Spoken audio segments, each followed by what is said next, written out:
Mostly என்கிட்ட வர customers என்கிட்ட கேட்குற கொஸ்டின் வந்து, சார் என்கிட்ட ஹவுசிங் லோன் இருக்குது, இப்போ என்கிட்ட கொஞ்சம் காசு இருக்குது, எப்போ நான் அந்த ஹவுசிங் லோனை க்ளோஸ் பண்ணலாம்? அந்த ஹவுசிங் லோனோட வட்டி பார்த்தீங்கன்னா 9%.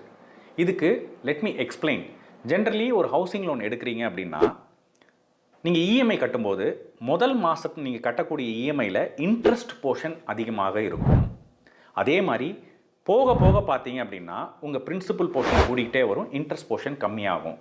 இதை வந்து ஒரு 60 செகண்ட்ஸ் ஒரு எக்ஸாம்பிளாக வச்சு பார்ப்போம். இன்றைக்கி ஃபார் எக்ஸாம்பிள் 1 கோடி ரூபாய்க்கு நீங்கள் லோன் எடுக்கிறீங்க, மாதம் 80,523 ரூபா கட்டுறீங்க அட் 8.5% இன்ட்ரெஸ்ட் அப்படின்னா, முதல் வருஷம் பார்த்தீங்க அப்படின்னா இன்ட்ரெஸ்ட்டாக மட்டும் 8.5 லட்ச ரூபா கட்டியிருப்பீங்க.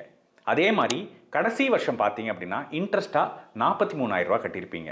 டு ஆன்சர் யுவர் கொஸ்டின், எப்போ நீங்கள் ஹவுசிங் லோனை க்ளோஸ் பண்ணணும் அப்படின்னா, இப்போ உங்கள் ஹவுசிங் லோன் எடுத்து 15 வருஷத்துக்கு மேலே ஆயிடுச்சு அப்படின்னா, இதுக்கப்புறம் நீங்கள் கட்டக்கூடிய பணம் எல்லாமே உங்கள் பிரின்சிபலில் போய் சேரும். அந்த சமயத்தில் உங்கள் ஹவுசிங் லோனை நீங்கள் க்ளோஸ் பண்ணக்கூடாது. 15 வருஷத்துக்குள்ளே இருக்குது அப்படின்னா தென் நீங்கள் ஹவுசிங் லோனை க்ளோஸ் பண்ணலாம். உங்கள் பர்சனல் ஃபினான்ஸை பெட்டர் ஆக்கணுமா? Please get in touch with as.